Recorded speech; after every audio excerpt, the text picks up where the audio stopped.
Porque eso de que una serie de videos estén en YouTube y los puedan consultar muchas personas y les falten las 10 primeras lecciones, pues es un disparate. Empiezan a medias diciendo, ¿qué está diciendo este viejo? Hay que grabarlos. ¿Cómo vas a resolver ese problema? Voy a grabar 10 lecciones. Pero también, Pero no en la clase, sino que tú aparte, sí, aparte. Y luego, también, porque eso es importante, lo que voy a hacer es que las siguientes lecciones también las voy a ir grabando, porque en clases soy más o menos folclórico y en YouTube tiene que ser más o menos serio. Entonces voy corrigiendo. Poco a poco, no tengo prisa. Total, todavía me quedan como algunos años de vida. Me da tiempo de hacerlo. Y eso fue algo que me hizo comentario Lilia que me dijo, Mario antes era más formal, ahora es más payaso. Claro, me divierto más en la vida. Porque sí, antes era yo muy dedicado, muy serio. Y ahora no, ahora hago bromas y digo cosas y me burlo de cosas. Porque ya no me importa mucho, pero eso hay que cambiarlo. Para público hay que cambiarlo. En clase me entienden muy bien los que están aquí. Pero eso es una muestra de que el espíritu está como más liberado, ¿no? Cuando uno es espontáneo, ¿no? Sí, ya soy mucho más espontáneo. Sí. Ya no me tomo en serio nada. La otra que te quería decir es que ya me bajaron los primeros videos que tienen en YouTube, ya me los bajaron. Los costos de YouTube. No, me bajaron la grabación, ya me la van a entregar mañana. Ya. Y que me las pusieron en un USB, me las pusieron en un estudio de 2 teras. Todo eso que, bueno, pues te los van a tener que poner cuando los repita. Otra vez. Está bien, pero sí voy a hacer eso. Voy a poner atrás un ambiente más formal. En vez del mapa de Ámsterdam, que mostraría que soy casi un nazi, voy a poner alguna otra cosa más apropiada. Es que esa gente de Ámsterdam fue terrible, son los que empezaron con el esclavismo. Hasta la fecha. Sí, entonces, Todos debes de dólares. sí, nada de andar por veleidades. Bueno, vamos a entrar en materia. Aquí el mayor problema que tenemos es que la cábala tiene un algo de misterio en el sentido de su origen y de lo que pudiéramos llamar el centramiento en lo que debe ser. En cuanto al centramiento, voy a empezar por lo segundo. La cuestión es que como el judaísmo es una religión que no tiene una autoridad central, sino que cada quien puede interpretar el judaísmo como se le pegue la gana, y aunque hay escuelas, hay muchas, entonces con la cábala pasa lo mismo. No hay nadie que diga, este es el lineamiento, sino que cada quien dice lo que se le pega la gana.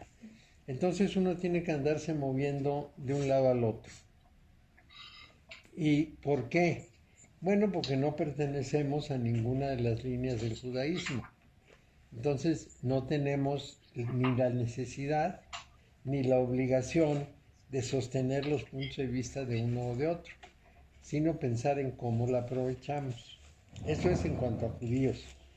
La cábala cristiana se convirtió exactamente en lo mismo.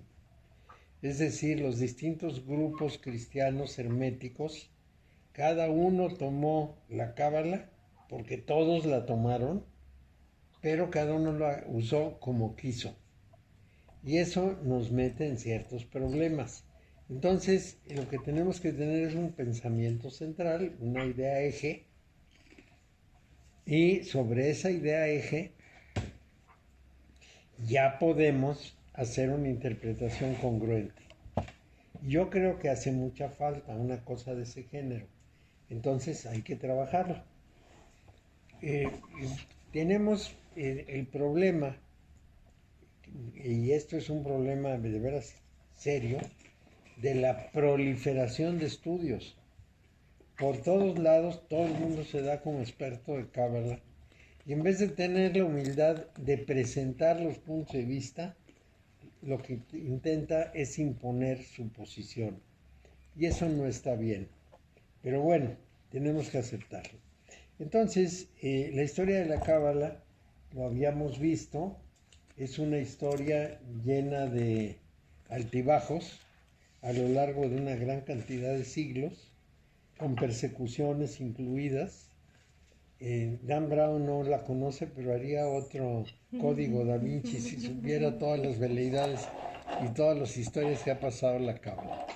Entonces, aquí el punto clave sobre el que tenemos que trabajar es tratar de darle un sentido lo más apegado posible al espíritu inicial que le inspiró. ¿Cuál es el espíritu inicial de la Cábala? El judaísmo sefaradí, o sea, el judaísmo de España. Sabemos con certeza que los judíos vivieron en España desde muy antiguo. Sabemos que arraigaron muy bien en España, pero que fue un tipo de judíos no tan cerrados como los ortodoxos de Jerusalén. Y que eso sí, dime. Los escalasinos son cabalistas. No, no son. No, es más, reniegan de la Cábala. La rechazan abiertamente como no ortodoxa. Es bueno que sepamos eso, Mario. Sí, y uno tiene que tomar partido entre los askenazíes o los cabalistas. Como en Occidente tomamos la Cábala como nuestra referencia, pues entonces estamos con los sefaradíes. Automáticamente. No se nos puede decir que tenemos que tomarla de otra manera porque no vamos a poder. En realidad ellos son los que nos han dado la pauta de nuestra interpretación. No, es que no se zapan. Esas cosas que se oyen como boom, boom, es... ¿El aire? Sí, es que el hule que cubre la ventana de la cocina se sacude. Entonces, a veces tira todo lo que hay ahí, se oye, ¡ah! Se cae todo. Pero a veces, y esta es una parte importante, le pongo unos palos ahí y la retiran y entonces se oyen los golpes. ¡Bum! ¡Bum! Sí, no, lo difícil es cuando se empiezan a oír voces. Eso es un poco... Ahí es cuando se pone feo.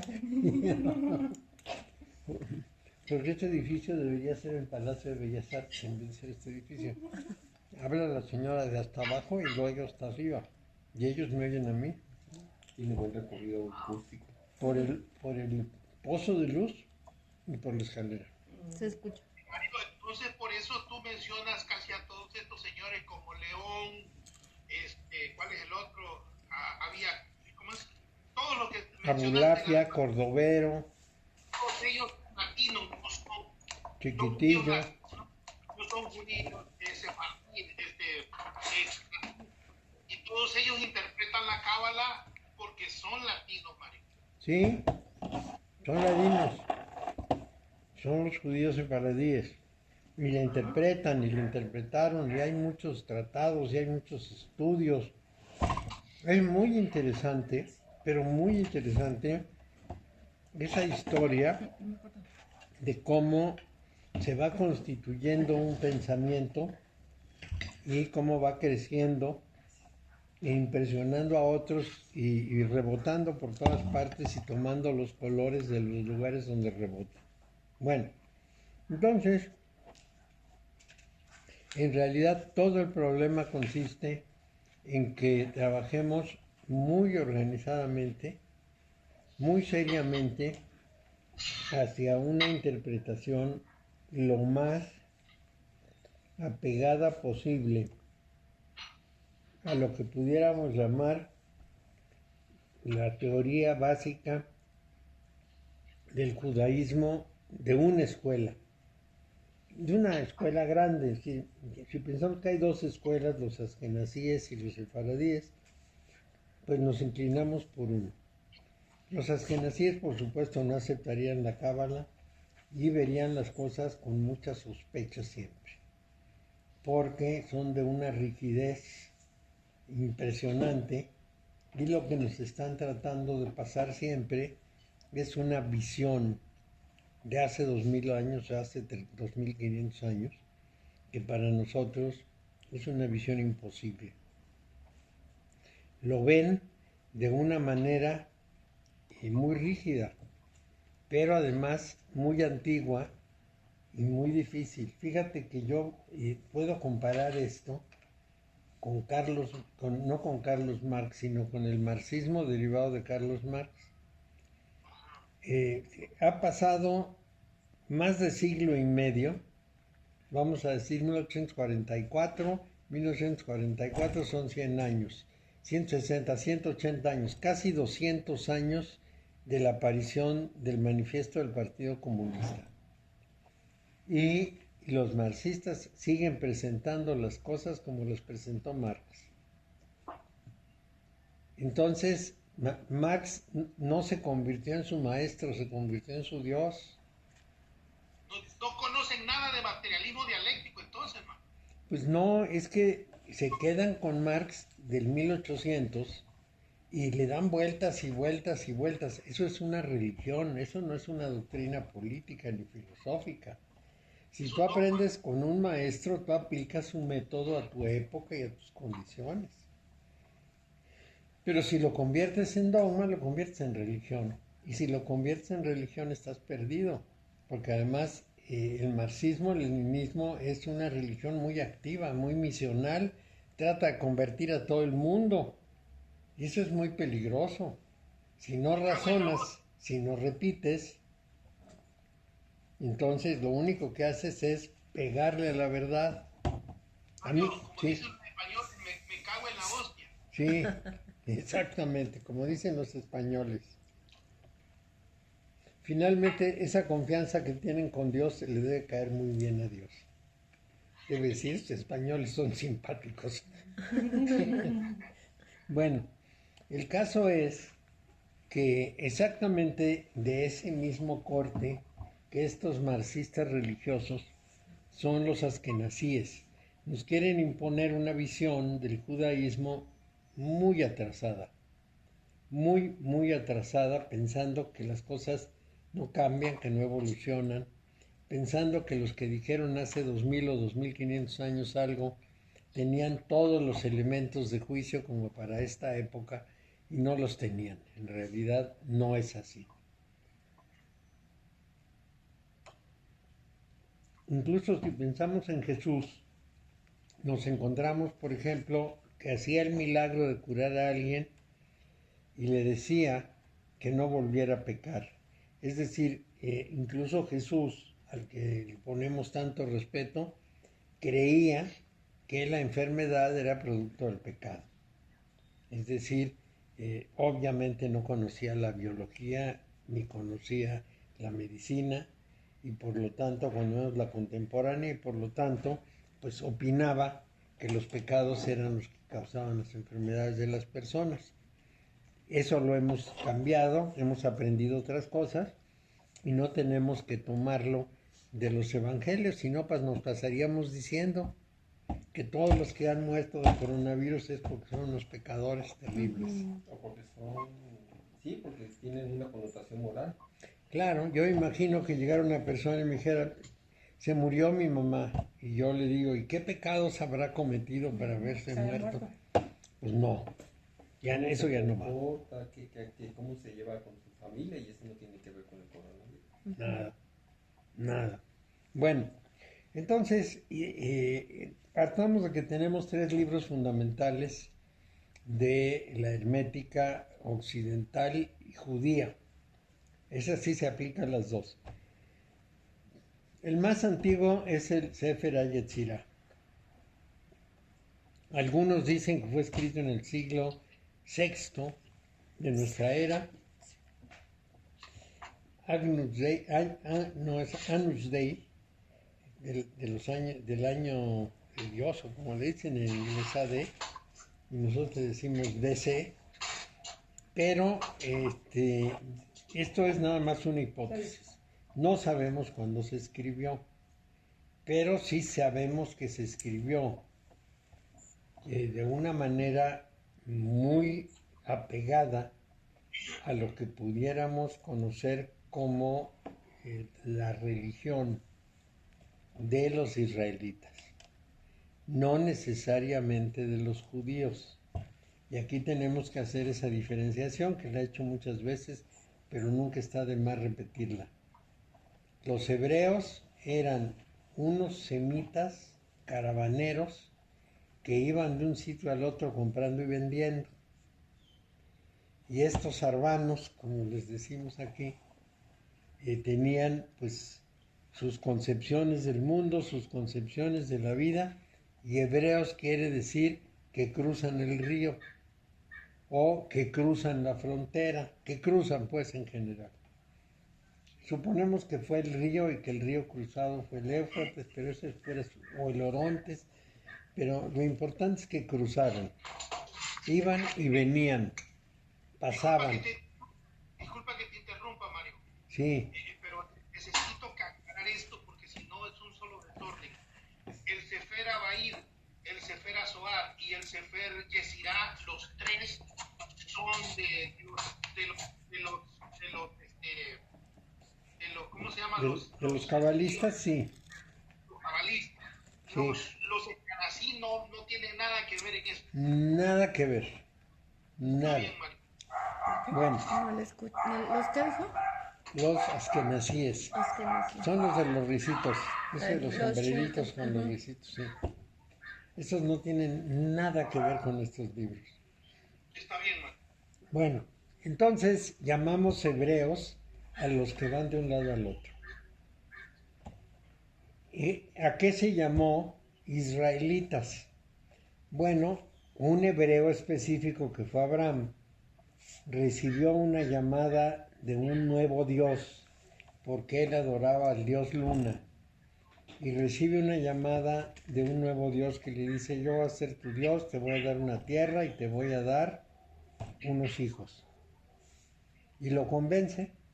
Abraham se desprende del lugar en donde está, que es Turquía, que en aquel tiempo no se llamaba Turquía, era una ciudad que se llama Harán, y viaja primero a la tierra prometida, que está ocupada por los cananeos, y después viaja a Egipto y regresa de Egipto y se establece en Palestina, que es la tierra prometida. En realidad ahí Dios se portó parco porque es una tierra espantosa, es un desierto, pero bueno, ni modo. Entonces le podía haber dicho vete a Europa y le hubiera ido muy bien. Entonces ahí lo que pasó fue una cosa muy particular. Se estableció en terrenos que eran de otras personas y pagó por esos terrenos. Nada de que rentó el jardín de Mamre y pagaba por la renta. No era una historia de que él tuviera esa tierra. Todavía no le tocaba. Tuvo un hijo Isaac. Isaac tuvo un hijo Jacob. Jacob, en algún viaje que hizo, estaba solo en el desierto cuando bajó un ángel y luchó con él. De esa lucha se desprendieron muchas cosas. La más importante es que cambió su nombre. Él se llamaba Jacob y su nombre cambió a Israel, que quiere decir el que luchó con Dios. Porque los ángeles no son seres independientes, son emisiones divinas. Uno nunca debe ver a un ángel como un ser aparte. Es Dios mismo en su manifestación, es la voluntad de Dios haciéndose presente. Entonces, ni tienen iniciativa, ni son libres y separados. De manera que Jacob luchó con el ángel y el ángel le dijo: te vas a llamar Israel, que es el que luchó con Dios. A partir de entonces, Jacob, que tenía 12 hijos, fue precisamente el padre de los hijos de Israel. Y los 12 hijos, cada uno formó una tribu y eran las 12 tribus de Israel. Entonces la religión de Yahvé, la que llevó a Abraham, era la religión de las 12 tribus, no nada más de los judíos. Eso es una cosa que hay que entender muy claramente. Los judíos eran los hijos de Judá, pero había otros 11 hermanos y todos tenían el mismo derecho de ser israelitas. Cuando murió Salomón, 10 tribus se inclinaron por el general de Salomón y 2 tribus se inclinaron por el hijo de Salomón. A las 10 tribus que se inclinaron por el general, las vencieron los asirios, se los llevaron al exilio y nunca más regresaron. Se perdieron. En Samaria, que está entre Judea y Galilea, se quedaron algunas personas, es decir, se llevaron al exilio a la mayoría, pero quedaron algunos por ahí dispersos. Algunos en Galilea, los galileos, los samaritanos, que eran de algunas de las tribus, y digamos que la parte de abajo, que eran los judíos y los benjamitas, pues se salvaron de esa esclavitud o de esa pues, desaparición forzosa, porque los desaparecieron. Bueno, entonces se los llevaron como esclavos y murieron. Tiempo después va a caer Nabucodonosor sobre los judíos y benjamitas y también se va a llevar a la mayoría de ellos al exilio. Esto, que se ve como el cautiverio de Babilonia y un exilio terrible porque no estaban en su tierra y les fue muy mal, es cuento judío. No les fue mal. Al rey le dieron una villa con sus nobles y le pasaban un dinero para que viviera. A los que quisieron montar comercios y negocios los dejaron, y a los que quisieron asistir a la escuela de Babilonia se los permitieron. Entonces no eran unos esclavos sometidos a un horror, eran unos prisioneros que estaban en condiciones de mucho privilegio. Entonces llega Ciro II el Grande, vence a los babilonios y les dice a los judíos: pueden regresar a su tierra. Pero no regresan todos. Algunos se quedan en la zona del Medio Oriente, en Siria, por ejemplo.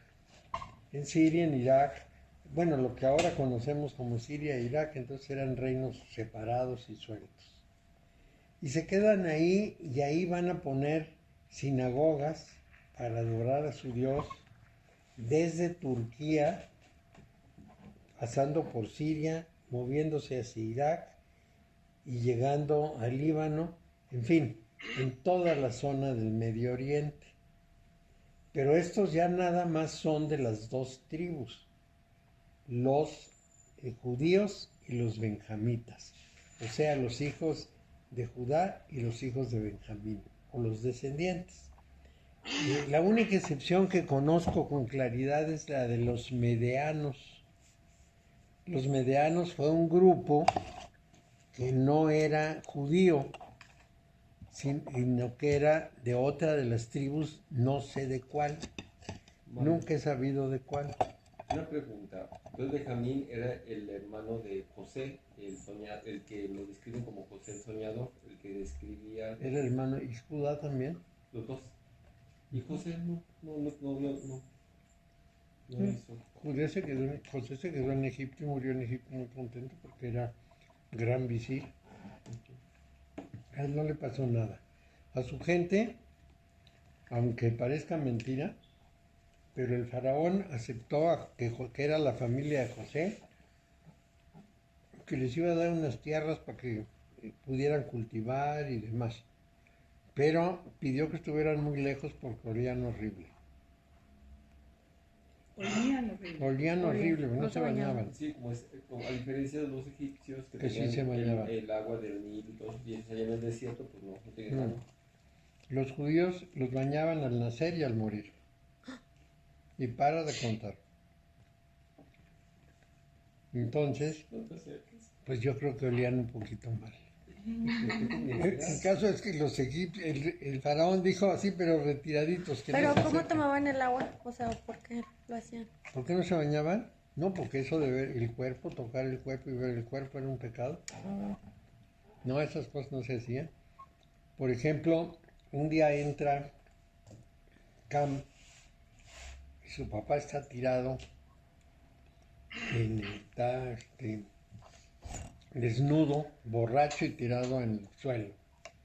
Y entonces entra, lo ve desnudo, sale y les dice a sus hermanos, mi papá está tirado y borracho desnudo. Entonces los hermanos piden una manta y caminando para atrás para no verlo lo tapan. Pero al otro que lo vio desnudo, que ni culpa tuvo porque nomás entró, le dijo, y tú por haberme visto desnudo vas a ser esclavo de tus hermanos. También es que esas son maneras muy malas de hacer las cosas.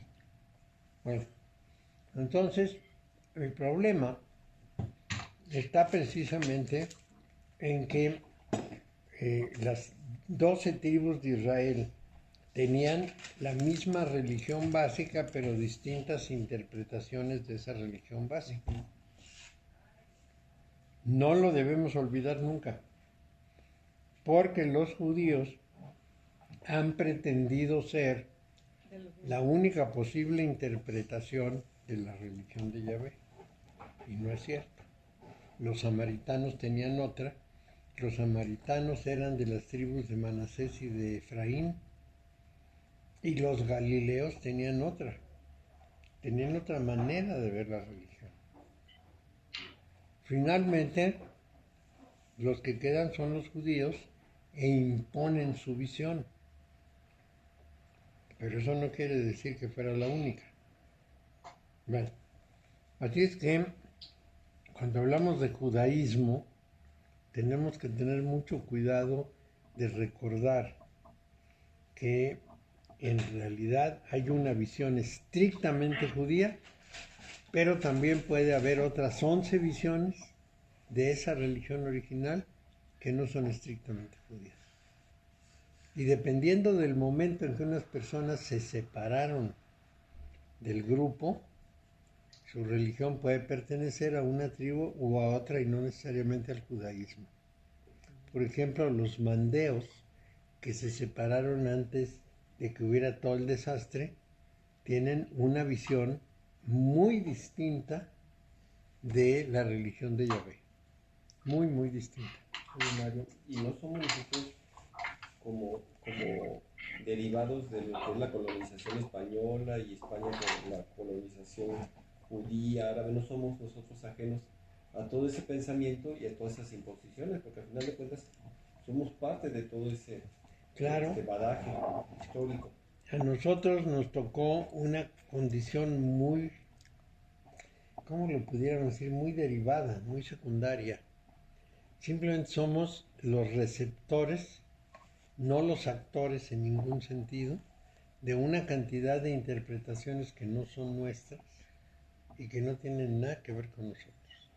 Por una razón muy sencilla. En primer lugar, Jesús no era un judío jerosolamita, o sea, no era un judío que respetara 100% la visión de Jerusalén. Por eso trataba con los samaritanos, porque él era galileo, él era del norte, él tenía también la visión de otros. Bueno, eso es lo primero. Lo segundo, muy importante, es que cuando Jesús predica a sus apóstoles y a un grupo de judíos. Y cuando Pablo predica lo que a él se le pega la gana. Pablo parte del argumento, aun si hubiésemos conocido al Jesús de carne y hueso no sería importante, porque era un hombre. En cambio, el Cristo ascendido, pues ese sí es mi valedor. Sí, entonces yo estoy diciendo lo que aprendí en el cielo. y deformó como se le pegó la gana la enseñanza de Jesús. Por eso se dice la doctrina paulista, ¿Sí? católica. Es paulista. Bueno, entonces, finalmente Pablo, que era un hombre culto y muy listo, llevó su religión al imperio y en el imperio tomó fuerza. Entonces, lo que nosotros conocemos como catolicismo parte de Pablo y de la interpretación paulina. Pero después, la Iglesia de Roma se declaró la principal y única. Y a nosotros nos llegó una versión y una visión deformada por los intereses romanos. Y conforme iba pasando a otros países, pues cobraba otros intereses. Entonces, por ejemplo, los cristianos ortodoxos, pues no coinciden 100% con Roma. Y los cristianos de las iglesias de Oriente tampoco. Son ajenos. Así es que tenemos que tener en cuenta que el judaísmo de que estamos hablando en la Cábala, todo esto para llegar a esta conclusión, el judaísmo de que estamos hablando en la Cábala es el judaísmo de los sefaradíes, no otro. No es legítimo tomar otra línea. Bueno, entonces, ese judaísmo de los sefaradíes todavía recibió un retorcimiento porque se tomó la Cábala y se cristianizó la Cábala. Ya no eran los valores judíos expresados en las líneas cabalísticas, sino en los valores de la hermética occidental. Y esto tenemos que tenerlo muy en cuenta. 3 libros básicos: el Sefer HaYetzirah, que pudo haberse efectivamente escrito en el siglo VI, el Sefer HaBahir, que se escribió en el 1200, y el Sefer HaZohar, que se escribió a fines del siglo XII y principios del XIII, vamos a decir también en el 1200. El Sefer HaBahir lo escribió Isaac el Ciego. El del Sefer Yetzirah no tenemos la más remota idea de quién lo pudo haber escrito, y se atribuye a Moisés de León, que es lo mismo que decir a Sem Tov, la escritura del Zohar.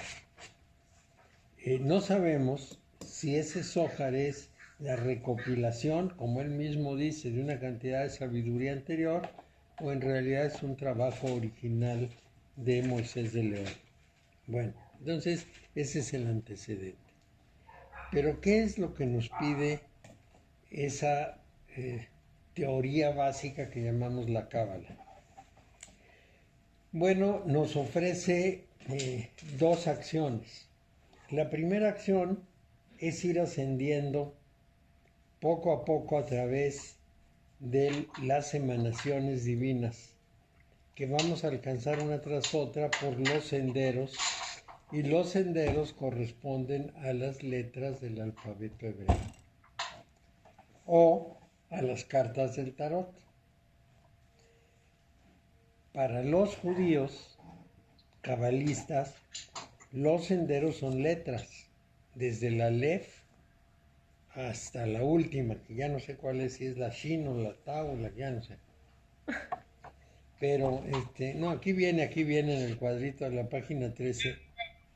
Ricardo sabe. ¿Cuál es, Ricardo? La Tau. La última es TAP, es T-A-B pequeña. Sí, Tau, o TAP, sí, con valor de 400, sí. Sí. Eso, bueno, esa es la última, pero van de la primera a la última. Y van puestas sobre el árbol en un acomodo que escogió Moisés de León como quiso escogerlo, o como consideró que era lo más prudente, o como lo vio. No lo vamos a saber nunca, porque nunca explicó, que sepamos nosotros por qué había distribuido de esa manera las letras. Bueno, entonces ese es el primer gran punto, que esa visión de la Cábala es cambiada en Occidente, y en vez de las emanaciones con el nombre que les pusieron los judíos, que son corona, sabiduría, inteligencia, conocimiento para Daat, misericordia, justicia, belleza, victoria, gloria, fundación y reina, o reino, pues es que es la Shekinah, pero bueno, está bien, reino. Te faltó severidad y esplendor, María. ¿Cómo? Te faltó severidad y esplendor. No, es que esas son las de Occidente. Estas son las judías. En vez de esas pusieron otras. Y entonces esas otras que pusieron tienen que ver con los planetas del sistema solar. Estoy viendo el sistema de Bota, Ujú. sistema de Bota. Sí, El sistema de Bota es otro. que es occidental. Entonces ahí ya le cambiamos un poco y los vemos con otros ojos. ¿Por qué se cambió eso? En vez de que Tifaret sea el hijo, para nosotros es el centro crístico. Para los judíos, las 4 figuras son el padre, el hijo, la madre y la hija. Para nosotros es un poco distinto porque nosotros no reconocemos a ninguna madre originalmente. Los judíos no la tienen y los cristianos la tuvieron hasta el siglo V, cuando Cirilo de Alejandría hizo no se llaman concilios, se llaman, bueno, de otra manera, juntó a una serie de obispos y entonces ahí aceptaron el culto de la Virgen María. Entonces todo es distinto, pero lo importante es qué es lo que ese método, sea el judío o sea el occidental, nos va a proporcionar. Cuando decidí estudiar con los judíos la Cábala, fue primero porque ya se podía, porque antes no se podía, pero luego porque yo quería saber de dónde se había partido. Y eso me hizo descubrir que el judaísmo tiene una visión muy propia, no muy parecida a la occidental, pero sobre todo muy práctica. Es decir, para un judío, la Cábala es un método de trabajo para su vida. No es un estudio que se va a hacer a una organización donde alguien nos dice qué quiere decir. Es una forma de vida.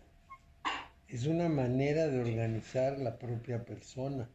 Es distinto porque ese árbol representa, por un lado, según los judíos, al Adam Kadmon, y por el otro lado representa a todo ser humano o a cualquiera de los seres humanos.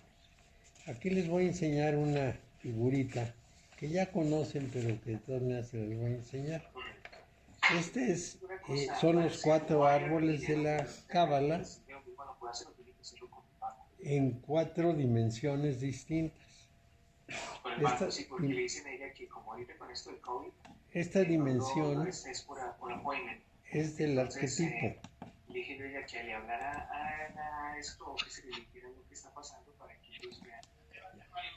Esta es la del arquetipo.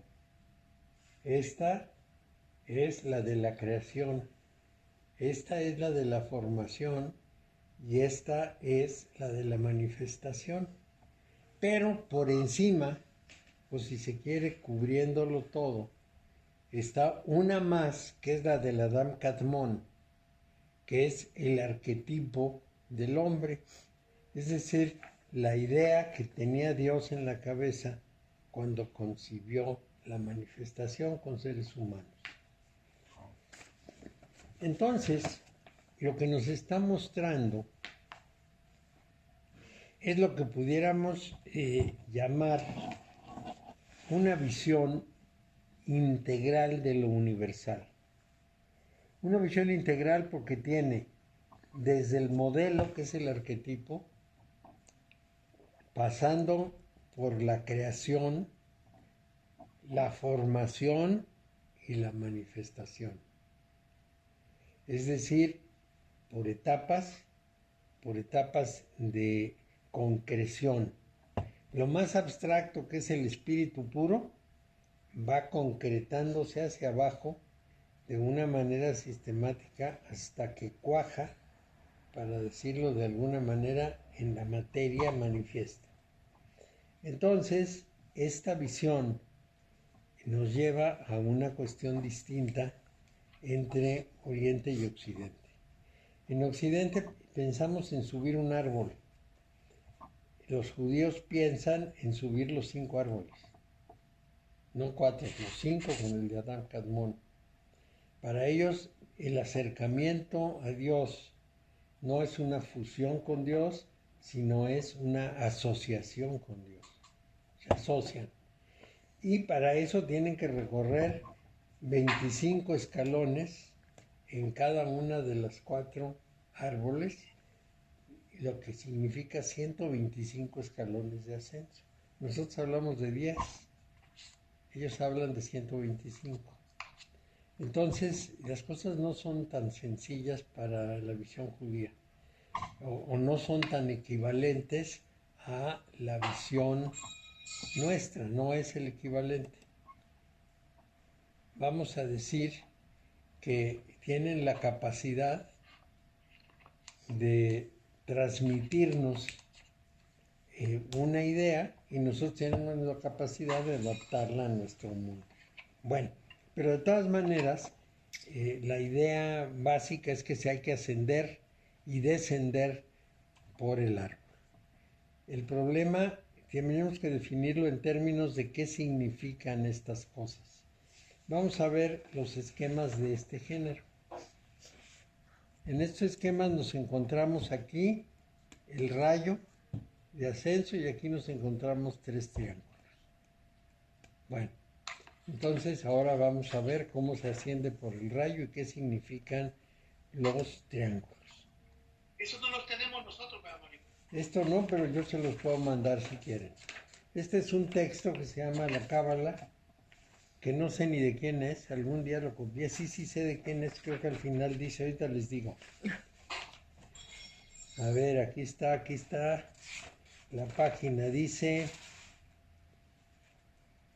Merkaba Cábala Blogspot, a ver, ¿será este mismo? No, no es este, es este otro. Sabertarot.com Argentina, .ar pues, letras dobles HTML. Sabertarot.com.ar index-1.html. Esa es la fuente. Es un texto hecho en Argentina. Qué interesante ese esquema, el de que va así trabado, así, Sí. va bajando así. Sí, son unos esquemas clásicos del tarot, los vuelvo a enseñar. Aquí es el camino de ascenso y aquí vamos a interpretar los triángulos. ¿Me lo prestó? Sí, cómo no. Vamos a empezar por el camino de ascenso. Vamos a considerar ese proceso. Yo parto de Malhut, la manifestación en donde estoy. Y lo primero que tengo que hacer es desarmar lo que sería mi manera de ver el mundo. Si lo pasamos al mundo oriental, diríamos vencer a la mente, eliminar a la mente y llegar directamente a la conciencia. ¿Qué es eso? ¿De qué estoy hablando? Bueno, de que lo que ya sabemos, de que el mundo se nos presenta de una manera tal que nosotros creemos real todo lo que vemos, pero en realidad lo único que captamos son unas ondas electromagnéticas que el cerebro convierte en formas. Y esas formas no son reales más que en el cerebro. Es cierto que existe afuera algo, pero su forma no es la que nosotros le ponemos porque no tiene ninguna forma específica, es un paquete de energía, es una onda, entonces nosotros colapsamos la onda y la vemos de una cierta manera, pero no es así. Una mosca la ve distinta, otro animal la ve distinta y en última instancia no tiene ninguna forma específica. Nosotros le ponemos la forma para poder movernos en ese mundo. Bueno, quien hace esa labor es Yesod. De manera que yo tengo que subir por el sendero 21, que también pudiéramos llamarlo el 32. Yo tengo que subir por ese sendero y tengo que llegar a disolver esa cuestión, esa manera de ver las cosas. ¿Qué quiere decir eso? Es más fácil tomarle una foto. Yo te iba a decir, nada más que se No, deja. se pierde. Sí. Bueno, pero el asunto es que ese desarmar nuestra visión del mundo no es pequeña cosa. Cuesta muchísimo trabajo. Ya se quedó la vajilla. Una y otra vez volvemos a cómo vemos las cosas. Y mucha gente nos va a decir, pues si yo estoy viendo que está ahí, y la respuesta es sí, está ahí, pero no es como lo estás viendo. Eso es muy sencillo. Claro que está ahí.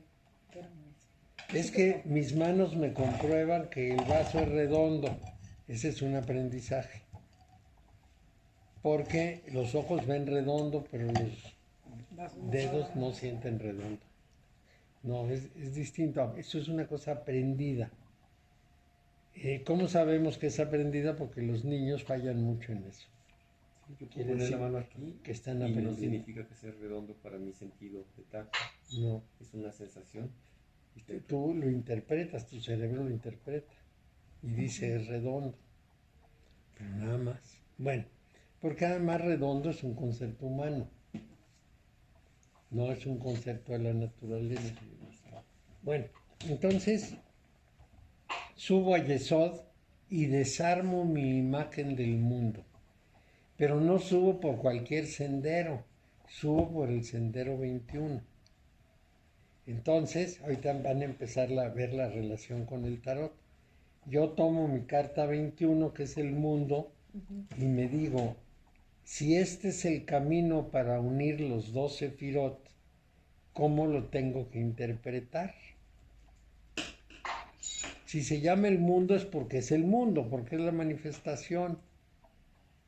Entonces yo estoy desarmando esa condición de la manifestación. Y en esa carta me voy a encontrar al león, al toro, al ángel y al águila, y voy a tener que pensar qué papel tienen en todo esto. ¿Qué quiere decir desarmar la manifestación? Y voy a hacer una asociación libre, así como yo lo pienso, para transmitirles mi manera de interpretarlo. Ustedes deben tener la suya. Yo veo a esa mujer danzando y me recuerda a Shiva.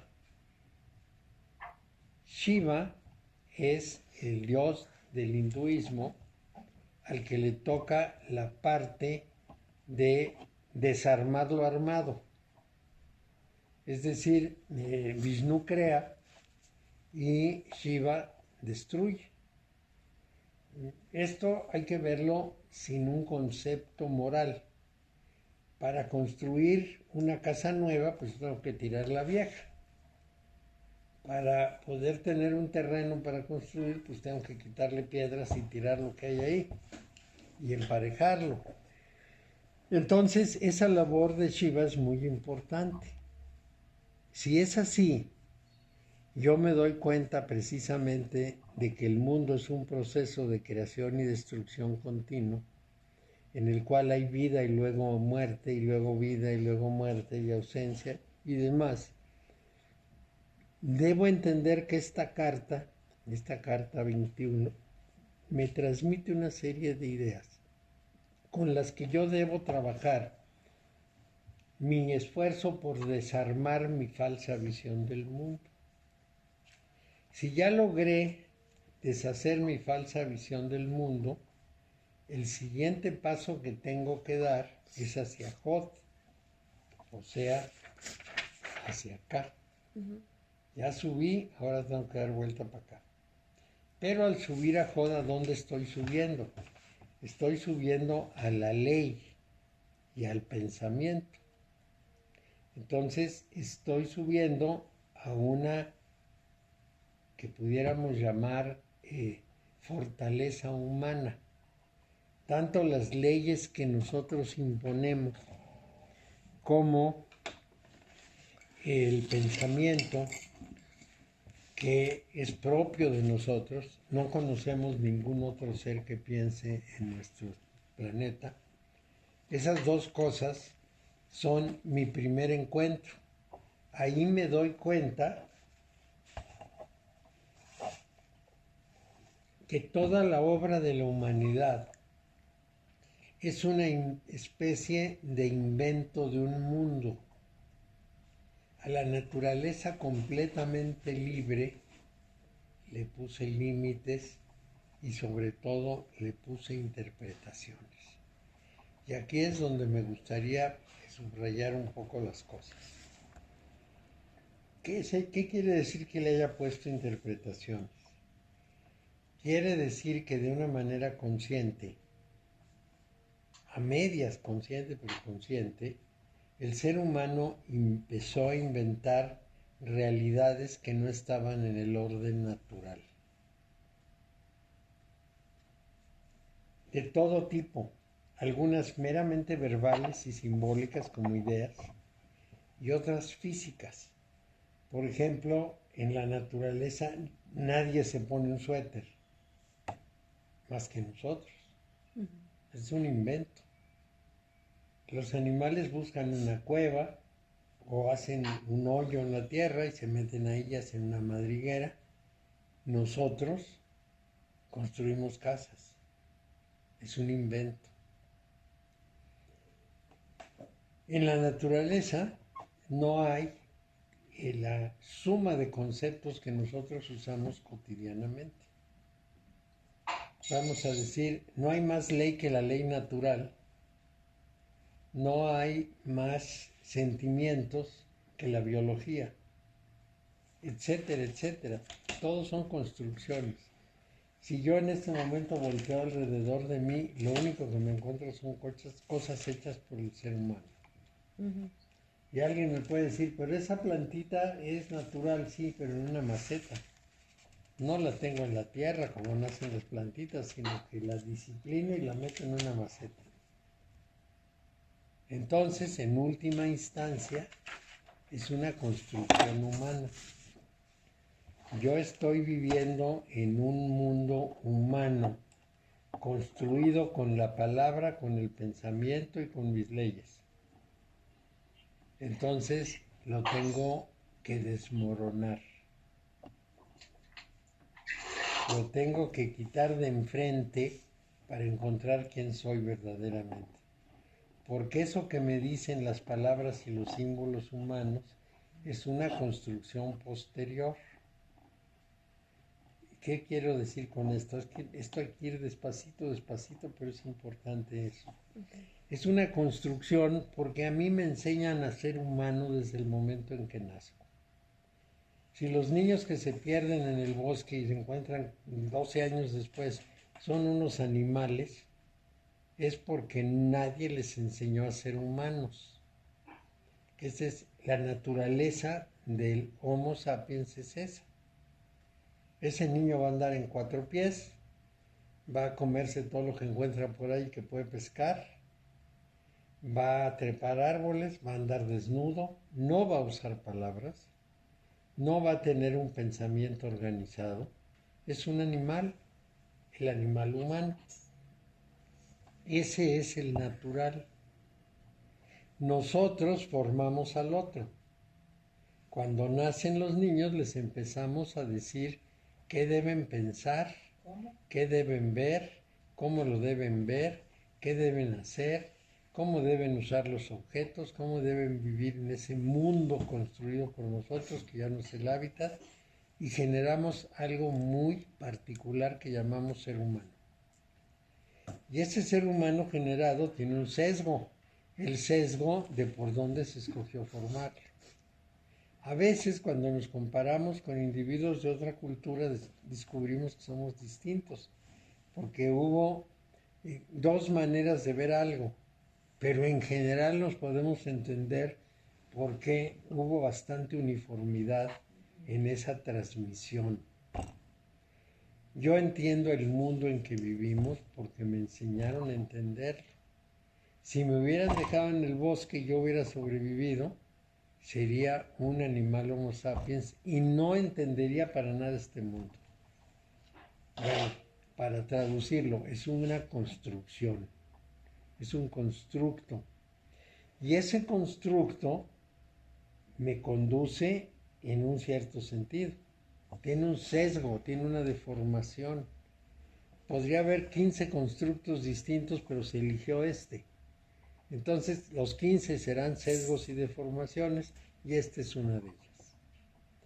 Eso me obliga a ser de una cierta manera. Como nací en un mundo construido conforme a esos sesgos, entonces mi destino siempre va a ser dar vueltas alrededor de esa cultura, a menos que me salga y diga, no lo voy a aceptar como me lo recibí, sino que voy a buscar lo que es la esencia de esto. Probablemente todo el desarrollo de la verbalización y de la inteligencia tiene un propósito evolutivo importante, pero esto en donde vivo es una evolución con sesgo. Voy a tratar de borrar lo más posible todo eso y con la mente que ya se formó voy a tratar de comprender otra realidad. ¿Qué es eso y por qué es difícil? Porque prácticamente todas las palabras, todos los sentidos de las cosas, todo mi aprendizaje del mundo está construido conforme ese modelo y cuesta mucho trabajo destruir el modelo desde el modelo mismo. Eso es muy complicado. Bueno, entonces yo voy a tener que trabajar con eso y preguntarme muchas veces por qué esto y por qué aquello. ¿Por qué el mundo está organizado así? No podría ser de otra manera. ¿Por qué hay guerras? ¿Por qué hay muertes? Y lo voy pensando todo. Y voy desechando las ideas que me parecen incorrectas o que me parecen sesgadas, digamos, muy particulares, respuestas muy particulares a las cosas. Y entonces voy a recorrer una de las 3 vigas de soporte de ese edificio. Aquí tenemos 3 pilares, 1, 2 y 3. ¿Las zapas? La imagen. Tomando foto. Y tenemos 3 vigas de soporte.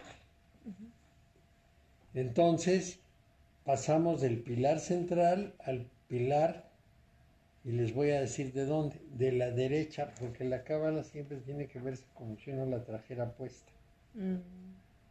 Entonces, Tu brazo izquierdo. este es el pilar de la derecha y este es el pilar de la izquierda. Bueno, pero aquí lo vemos al revés, vemos a la izquierda esto.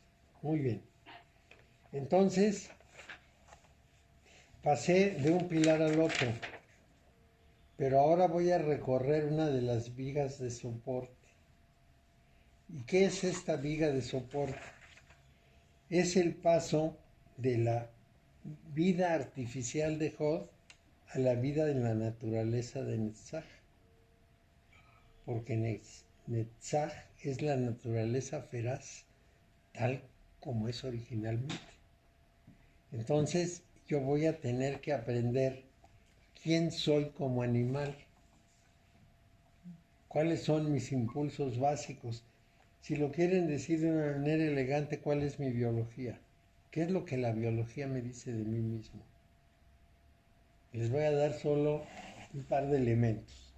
Mario, solo una cosita pequeñita que tú siempre mencionas es que la naturaleza no tiene derechos humanos, o la biología, creo que dijiste. Así es. No En ese tiene sentido- derechos humanos, no tiene idea de justicia.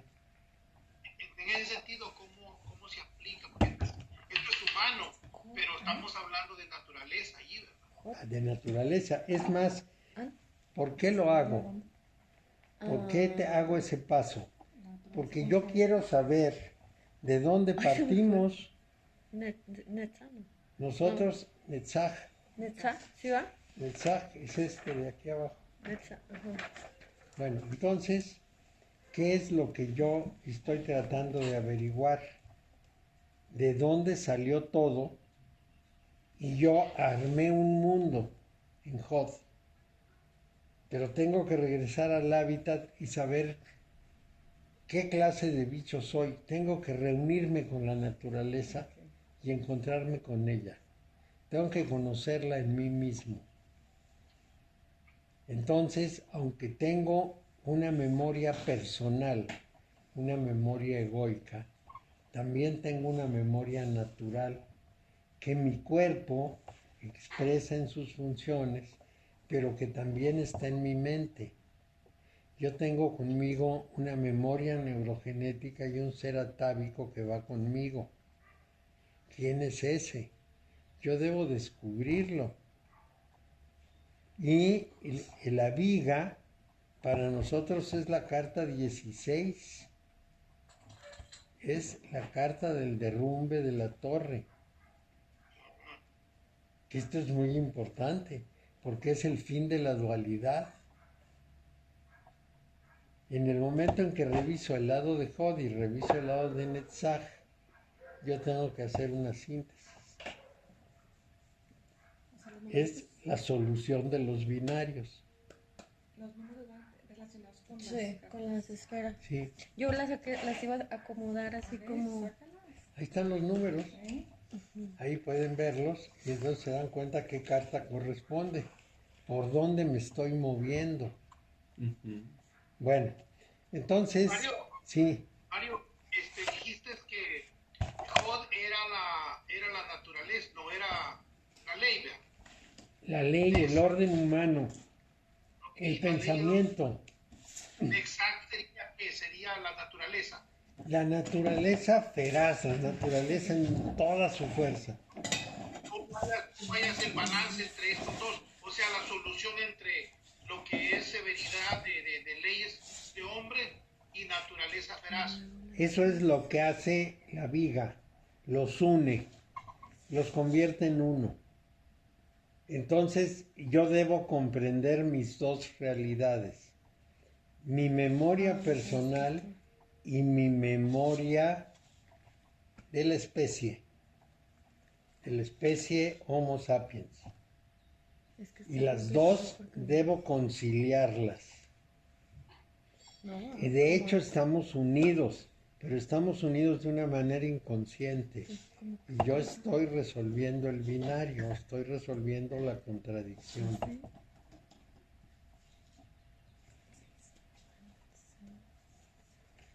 ¿Están armando un árbol? Sí. Yo por ahí tengo una imagen con los, ¿Sí? con los, Con las cartas. con las cartas. A lo mejor todavía la tengo en físico.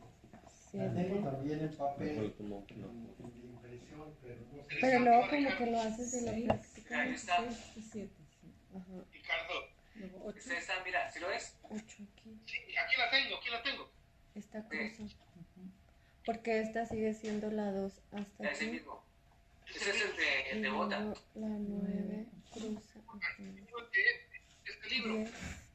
Ah, ese me lo mostraste una vez, está bueno. está buenísimo. ¿Dónde? No, eso es bien extenso. Es el mismo concepto, ¿verdad? 12.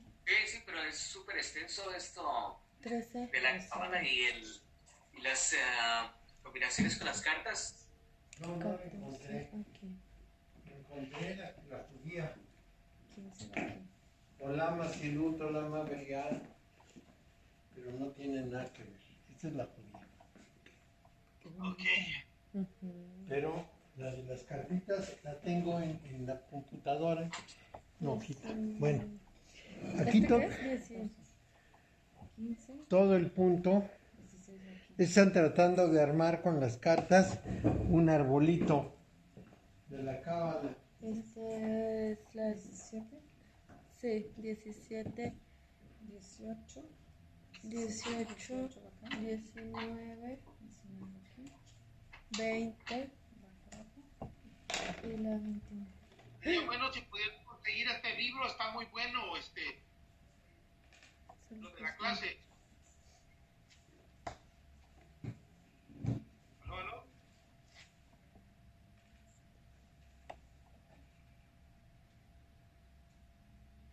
¿Qué pasó? ¿Se fue la- Entonces ese de abajo es sí, los grandes que... Es este.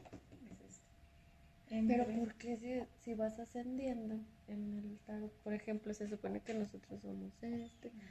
y entonces aquí porque es hacia, si vas subiendo, Se supone que el mundo ajá, ahí es donde ya, ya terminas acá en el más. En el, ajá, Miren, este libro deberían de conseguirlo, ahí en México lo compré yo, miren. a ver, a ver. Eh, ¿Cuál es? Se llama, aquí se los estoy enseñando Ahí voy. aquí. Ándale, Déjame hacer una foto. ¿No ven? A ver, ahí voy. Ah, ya, acaban. Déjame tomar una foto. Yo le Luis. Yo, miren. Ahí voy, aguántame.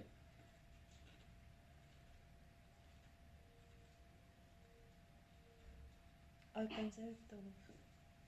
Listo. Gracias, Luis. Déjame lo busco. Está muy bueno. Este lo conseguí yo en la librería Yuge, en la Ciudad de México. Al alcance de todos. poco Correcto. Y Ahí dice en la- explicación paso a paso de la cábala, de la doctrina esotérica. Perfecto. Para buscarlo. Este lo conseguí en la librería Yuge de la Ciudad de México, la que está ahí ¿cómo se llama? Ahí en Cuernavaca. ¿Cómo se llama ahí en la colonia Roma, Mario? Sí, está en Cozumel y Durango. Ah, pues allí está muy bueno, muy fácil y muy práctico. Sí. Bueno, entonces tenemos un problema esencial ahí con la carta 16, que es la torre. Vamos a tener que hacer la síntesis de nuestras dos naturalezas, porque tenemos una naturaleza animal de millones de años y tenemos una naturaleza humana de 70,000 años. Solamente 70,000. Cuando empezó la verbalización humana, ya en forma, y empezamos a inventar una serie de cosas que no eran propias de la naturaleza, sino que son propias exclusivamente del género humano, incluido todo lo que tengo enfrente. Esto yo digo que es un vaso, es una definición humana. Que alguien le puso vaso. Claro, para nosotros es vaso, para los animales no es nada. Fíjate que cuando tú estabas diciendo esto, Mario, me puse a pensar, bueno, y entonces la realidad real, ¿cómo será? Quizás no la pudiéramos entender si se nos presentara tal como es, ¿no? Pues no. Y bueno, lo que dicen los físicos es que la realidad real de verdad son ondas, ondas de luz. Sería algo así como fantasmagórico, ¿verdad? ¿No? Pues peor que fantasmagórico, pues es un movimiento ondulatorio de la nada. Eso no lo entiende nadie. Es decir, cuando el agua ondula es agua, cuando el aire ondula es aire, pero cuando la nada ondula es nada. O todo. Pues sí, es una ondulación, nada más una ondulación. Solo movimiento. ¿Sí? Es puro movimiento, como decía el Buda. Entonces, bueno, estamos en una situación muy extraña. Estamos en la situación de que nos cuesta mucho trabajo concebir esa naturaleza efectiva de las cosas. Pero conforme... ¿Sí? Vamos a ver, ¿qué es lo que representaría esa torre, esa famosa torre que está cayéndose todo y se está incendiando todo? Mira, esa torre significa lo siguiente en términos muy breves. la dualidad, que son la pareja que va cayendo, se derrumba, desaparece la dualidad. ¿Por qué? Porque el regreso al origen siempre es resolver la dualidad. Toda manifestación se da en pares de opuestos, que son de la misma naturaleza pero de distinto grado. Cuando nosotros tomamos al par de opuestos y buscamos una síntesis, resolvemos el binario y nos acercamos al orden superior.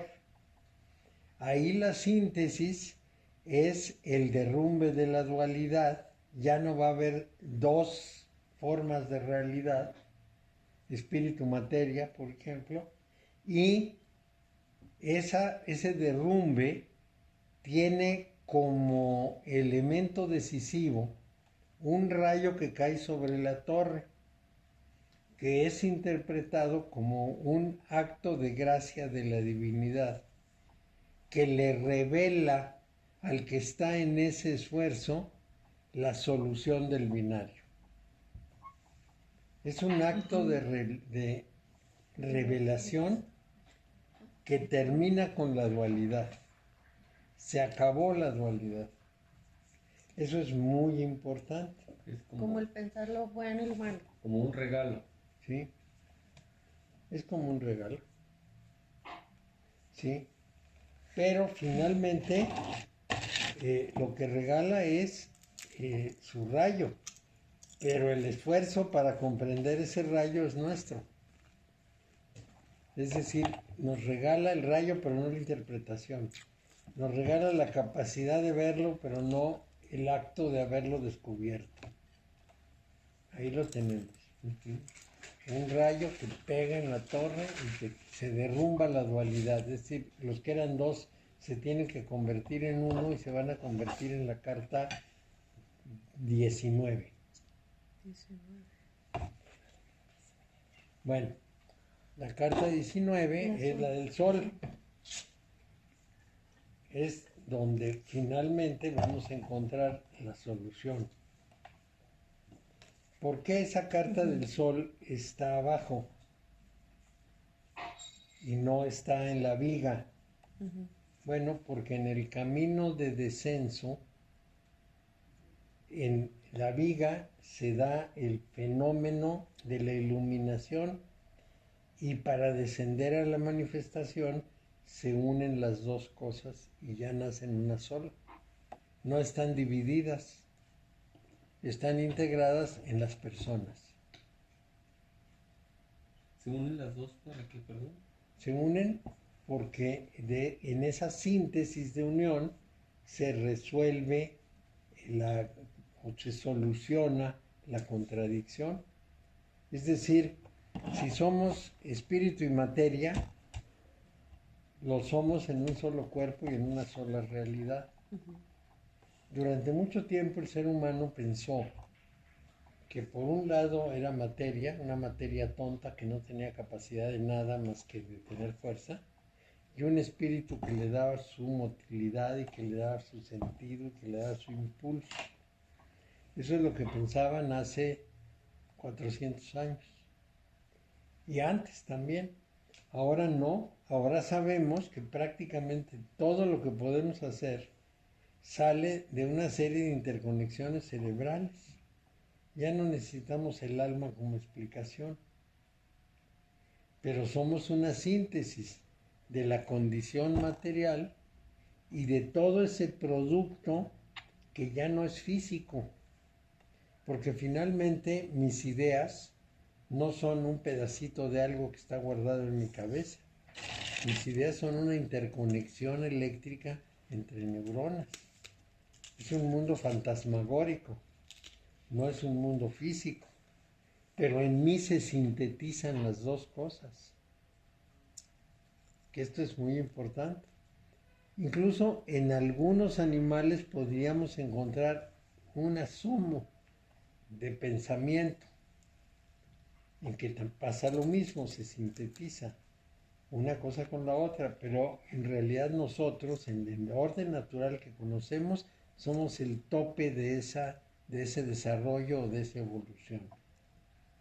Porque nosotros podemos usar toda nuestra fuerza animal y además podemos pensar. Y podemos hablar de cosas que no son naturales, sino sobrenaturales. Vamos a ver, Mario, vamos a usar una imagen como analogía.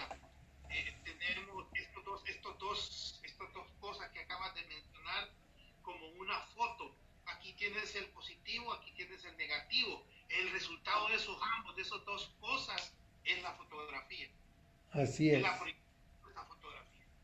Y sale completo, es una síntesis. Y estoy manifiesto y yo sintetizo las dos cosas en mi cuerpo. Pero ahora tengo que ir deshaciendo la contradicción cuando voy ascendiendo. Y entonces voy recorriendo el camino de ascenso. En este momento llegamos a Netzach. Y como decían en el radio, hasta aquí hoy, continuaré mañana. Ya los dejo picados. Sí. Como decía que hoy siempre el domingo. Aún hay más. Aún hay más. Sí. Siempre lo mismo, decían. Pero ¿por qué en el camino iniciático empezamos hacia arriba desde el... Malhut. ¿Por qué? Y acá ¿Por qué desde- lo analizamos desde arriba Ajá. para abajo? Por una razón de costumbre. Las letras y los números están puestos de arriba abajo. Ujú. Entonces seguimos la secuencia de la creación. Y en este momento estamos hablando de la secuencia de nuestra aspiración a subir. Son dos visiones. Sí, Cuando porque... lo vemos de arriba abajo es la creación del mundo. Ujú. Cuando lo vimos de abajo arriba es nuestra búsqueda de la unidad. Sí, porque si ya llegamos al mundo, Es el regreso. ya es como que El ya retorno terminamos y a ya lo vamos a ser divino. ángeles. Y acá empezamos con el mundo hacia arriba. Sí, empezamos con el mundo, vamos resolviendo los binarios y vamos ascendiendo en el árbol hasta Gesed. Más arriba no podemos ir porque está el abismo. Esto me clarifica todo el enfoque de la cábala. Ajá. Sí. Edad. Sí, la cábala tiene muchas caras. Una cara es la formación del cosmos y otra cosa es el ascenso del ser humano hacia los valores superiores. Por eso yo siempre me revolvía, porque yo decía, bueno, pero si arriba es, Es ya lo voy a supremo. ser ángel, ¿y Y por voy qué a está bajar. ¿y por qué estoy en el cero si soy la loca? No, no entendía. Eso no tiene que ver con la cábala. Porque expresa el Adam Kadmon y el humano común y corriente. Entonces, dependiendo qué enfoque tomo, así le interpreto. Por eso la cábala es tan compleja. Sí. Y este punto que acabas de mencionar, de arriba para abajo es una cosa y de abajo para arriba Es otra. Es otra. Y yo puedo interpretar el árbol de varias maneras. Y eso es importante. Lo puedo trabajar para el individuo y lo puedo trabajar para el arquetipo. ¿Cómo el arquetipo? El arquetipo es el modelo, es el Adam Kadmon, es el modelo en la mente de Dios para crear el ser humano. Entonces, pues, esto que decíamos, lo puedo ver como la creación o lo puedo ver como el regreso al origen. Y es un trabajo complejo. y los dos son válidos. Lleva mucho tiempo, son válidas. Yo empecé a enseñar tarot y por supuesto algo de cábala hace 35 años. Tenía yo 45. Lo que yo tengo. Hace 35 años empecé a enseñar. Después de 35 años les diría que sigo entendiendo nuevas cosas. Es decir, no he terminado de entender la cábala. Cada vez que avanzo un poco entiendo más. O como cuando lees un libro en cierto momento y luego ya pasan los años, ya eso. otro enfoque, ¿no? Cuando Ya una lo- segunda lectura uno le encuentra muchas más cosas, así Lo es. disfruta uno más. Esto tiene que ver con dos cosas. Una es la maduración, pero la otra es las lecturas. Cuando tenía yo 45 años, a lo mejor había leído 3 o 4 libros de Cábala, los clásicos, ¿no? Y a mi edad he leído como 40. Entonces cambian mucho las cosas. Y además tomé un curso con los judíos para entender. Entonces aprendí más, tuve otra visión.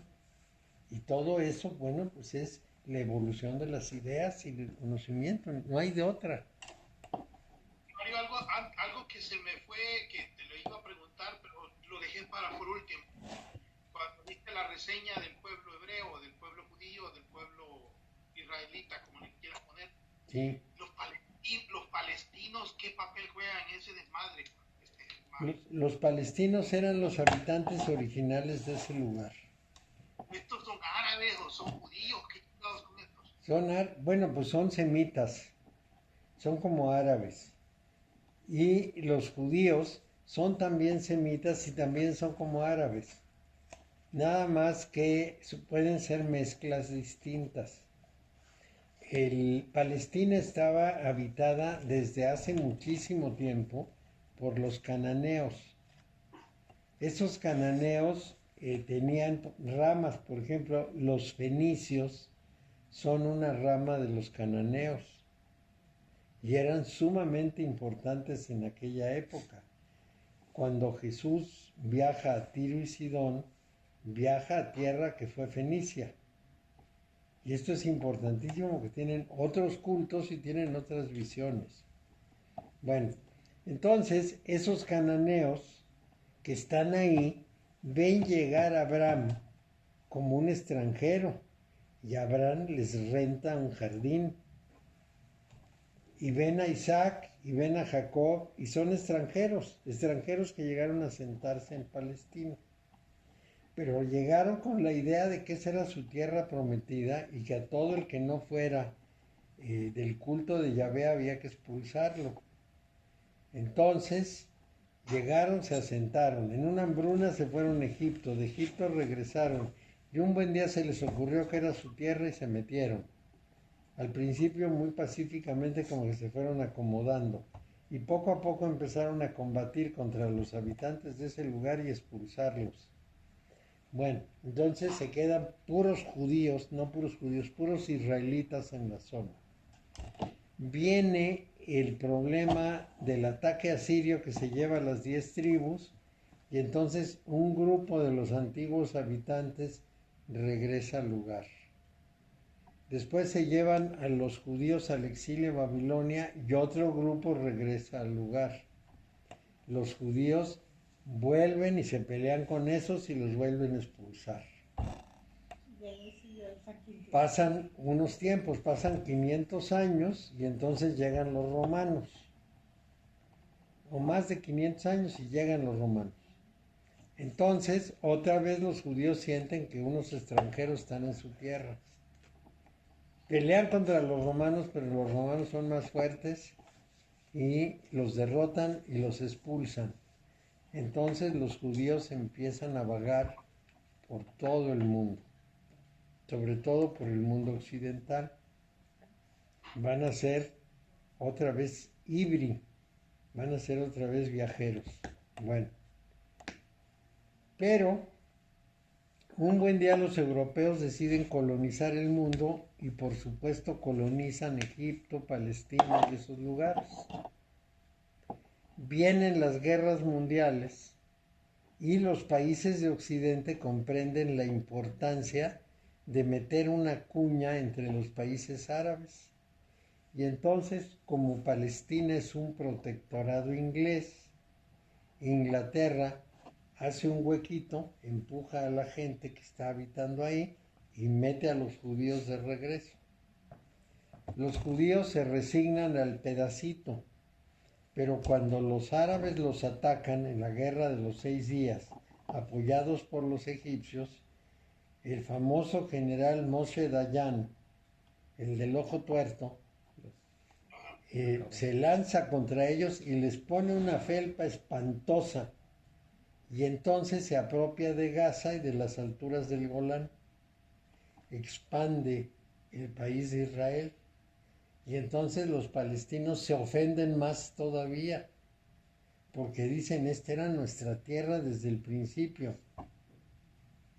Échale, son 4000 años de lucha. Oye, Mario, ¿y nunca los judíos llegaron a tener un paralelo ideológico con los judíos?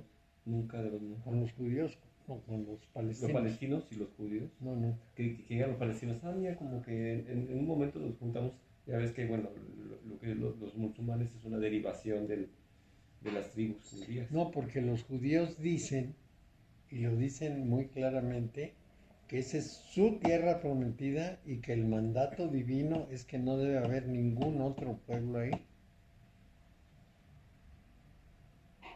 Entonces, bueno, pues es un asunto muy difícil de resolver porque son creencias. Son creencias. Y a mí me dijeron, A mí me dijeron, a mí Dios me dio esto y dijo, quita a todos. Y entonces los otros dicen, pero tu Dios no es el efectivo. Sí, sí es el efectivo. Bueno, ¿cuál es la diferencia? En este momento, esos judíos de Israel tienen mucho dinero, mucho poder, y no se les puede hacer prácticamente nada. Influencia en todos los gobiernos primermundistas, es decir, los judíos son Apoyados. dueños de la banca mundial, Claro. son los grandes asesores de los gobiernos, es decir, Claro. toda la élite judía está dentro de todas las estructuras. Pues si es una gubernamentales. cuña puesta ahí, por eso la defienden tanto y le van a dar todo el dinero y todo el poder que se necesite. Mientras que los palestinos les mandan cohetes que destruyen en el aire, ellos mandan cohetes que los hacen pedazos a los otros pobres. El único temor que tienen es Irán, porque Irán tiene energía atómica. Y ahí sí les da miedito, porque está muy cerca y los acaba en un instante. Entonces las cosas son muy difíciles. Pero esa cuña cumple una función. Estamos dando una lección de geopolítica. Sí, es geopolítica, porque eso ya no es más, no es historia, es No es geopolítica. cámara, es geopolítica. Son intenciones de personas. Y eso hace que la situación sea especialmente crítica. ¿Esa tarot tiene librito? Sí, esta tiene el librito. Ah, ¿me lo presta? ¿Sí? Para ver si lo cambian. Sí, pues es que las van cambiando, ¿verdad? Sí, no, son libros distintos. Cada quien escribe un librito. Ok. Cada maestrito tiene su librito. Ya hubiera hecho el suyo. No, están muy chiquitos esos libritos para exponer todo esto. A mí me da una flojera terrible escribir todo esto que les he estado diciendo. Me puede llevar años. sí, claro. Porque Luego la asociación. decirlo es rápido, pero escribirlo es lento y además tiene que ser muy congruente y Y tiene muy que haber largo. nexos y muy explícito. Me da mucha flojera. Este documento está muy bueno, Mario, este de Moshe Idel, de la Sí, Cábala cristiana. sí, ese es un excelente documento. Lo estoy revisando porque me ayuda mucho. ¿El que está hablando del que le tomaste foto? ¿Del No, libro? pero- Ah, No, Moshe Idel es un catedrático de la Universidad Hebrea de Jerusalén, especialista en Cábala. Entonces él dio dos conferencias en Argentina. La primera sobre Cábala hebrea y la segunda sobre Cábala cristiana. Con toda la autoridad de un universitario investigador, no de un cabalista, porque él no es cabalista, es un investigador de la Cábala. Es un investigador de la historia y la religión judía mezcladas. Entonces, esos investigadores son asépticos, es decir, no toman partido. Explican todo lo que han investigado. ¿Cómo se llama? Moshe Idel. Hay otro que se apellida Sis, hay varios que son de la escuela. La escuela la fundó Gerson Scholem, que fue el primer judío que se interesó por la Cábala desde el punto de vista de la investigación universitaria. Y todo el tiempo la dejaron marginada. Pues era religión y ahí la veían de lejos. Entonces Gerson empezó a estudiar y fundó una rama del estudio universitario de Cábala. Pues en 2, 3 palabras. Y se dice todo empezaron lo a que llegarle pasó. alumnos. Por ejemplo, como Moshe, coincidencia. Gershom Scholem les dijo a los alumnos, nosotros no somos cabalistas, somos investigadores universitarios y no podemos tomar partido ni meternos a las intríngulis de cómo vamos a ser cabalistas. Nosotros somos estudiantes de la cábala. Que a final de cuentas el conocimiento genera una síntesis Ayuda. de pensamiento, una maduración sobre Sí, sí ayuda, pero alguien lo tiene que ver lo más objetivamente posible. Tiene que salirse y ver las distintas escuelas y hablar de ellas y no perderse en una sola escuela. Esa es la gran virtud de Gershom Scholem. Fue un investigador de muy alta calidad. Y sus discípulos ya no siguen completamente lo de Scholem, tienen otras ideas, pero son especialmente dedicados, vamos a decir. Y hacen investigaciones muy profundas. No investigan así nomás, no, son investigaciones científicas. Investigaciones históricas, pero situadas en esa rama. Aquí tengo el libro, miren, de Gerhard Scholem. Que ahí tiene el libro, dice. No, aquí está. Que ahí tiene el libro. Ah, es que yo no puedo tomarle foto. Ahí voy. Este está en inglés, ese es el único problema.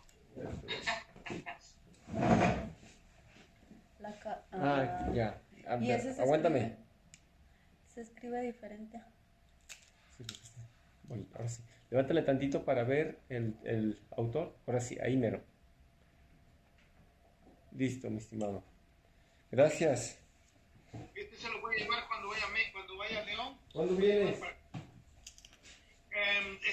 Lo que pasa es que ahorita está cerrada la frontera. Sí, ¿no? está No se cerrada. Luego, ayer tuvieron conflictos en el aeropuerto de Tijuana porque el municipio está peleado con la directriz del aeropuerto de Tijuana. ¿Qué va a hacer? Una pleita. Soja, eso. puede ir a León porque ya quisiera estar allá, pero no he podido ir por esto porque está cerrada la frontera. Sí, va a ser tiempos difíciles, probablemente todavía varios meses. Luego Imagino que van a pedir unas de condicionantes para viajar, terribles, ¿Para entrar a Estados Unidos? para entrar y salir de cualquier país. Mi hija quería ir a Italia y con una tía que tiene allá, y no, pues la ve bien difícil, de que como no es de la Comunidad Europea, que probablemente van a establecer una especie de cuarentena a los que van a llegar para tener los 15 días guardaditos antes de sacarlos a la Antes calle. de dejarlos salir. decir tal. Este es Gershom Scholem, que hace una síntesis del Zohar. Este es un español llamado Julio Pera de Jordi, que se dedica mucho al tema. Estas son las conferencias de Moshe Idel. Este es un libro del rabino de Ginebra. Estos son ensayos de la Universidad Hebrea de Jerusalén. Estos y estos. Ándale, para que te lo lleves Este es el Talmud. ahora que estemos en cuarentena. Estos, ¿Otra vez? Esther Cohen habló ¿Ya ves? Ya. de los judíos. Este es un libro original. Este es el Tratado Bereshit. Esto también Dame ese si quieres. es el Hadrash Kodesh. Es un libro de estudios judíos que se lee así, de atrás para adelante. Este es un rabino, el rabino Cooper, que habla de la cábala. Tengo más pues, pero Muy interesante. Estaba así, luego lo dijo, yo lo voy a ver al revés, lo abrí al revés y ya está en español. Es que ¿Qué lo va había este, Mario? Le dije así, lo voy a ver. cábala, Gershom Scholem, sí, yo tengo el mismo. ¿No tienes el mismo? entonces ya no te lo Comentarios llevo. que representan En español. el hebreo y español. Aquí está, mira. La mejor. Deja.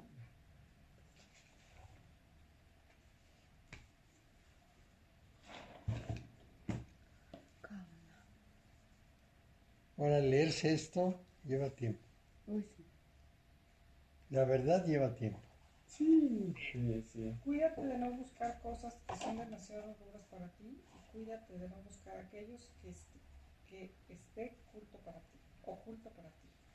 Bueno, pues entonces nos vemos en la próxima. En la próxima avanzamos de Netzach a Tifaret y a Geburah. Yo te vería a las 7:30, man. Sí, a las 7:30 tuya, sí. Bueno, muchas gracias, Mario. Nos vemos de nada, que les vaya Adiós. muy bien. Adiós. Mario, una más chivaya, man. Om Namah Shivaya. ¿Qué fue eso? Son los salvadores de Shiva. Es un saludo. Yo fui formado en la línea del shivaísmo, con los indios, con los yogas. Y es como cuando te despides en el yoga que nada más Ajá. también es una forma de salud y despido. Hay una línea de Shiva y hay una línea de Vishnu. Entonces yo fui formado en la línea de Shiva. Y de Brahma casi no, porque a Casi Brahma no. como que no lo quieren porque ¿No? fue desterrado. Y yo en la rama de Shiva, la expresión Om Namah Shivaya es me inclino ante Shiva. Hago una reverencia a Shiva. Esto está cortito. Sí, esa Esther Cohen Y vivía en México y escribió justamente en defensa de los judíos. Dice, y soñó con una escalera apoyada en la tierra y llegaba a su punta hasta el cielo, y ángeles divinos subían y bajaban en ella.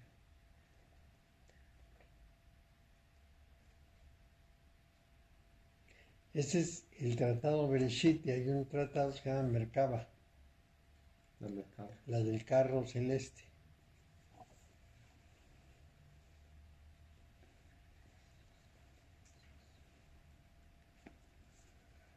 Ay, no sé. Pues sí es mucho, ¿no? Demasiado. ¿Y esta es una síntesis, hijo? ¿Algo? No, es una interpretación que hace Julio Pera de Jordi para explicarnos lo que es la cábala, que es bastante buena porque él es un hombre muy conocedor. No, hombre, pero Mario nos ha dado unas explicaciones donde sintetizas todos estos, ¿no? Sí, claro. Ese es el punto. Sí, puedes leer todo esto y en ti ya está toda esa síntesis, ya es un Claro. embudo. Porque yo para tratar de entender, pues tuve que leer todo eso. Y más que tengo allá, si me traje los que podía aguantar, Tener una caja así de son muchos. archivo muerto. Changos.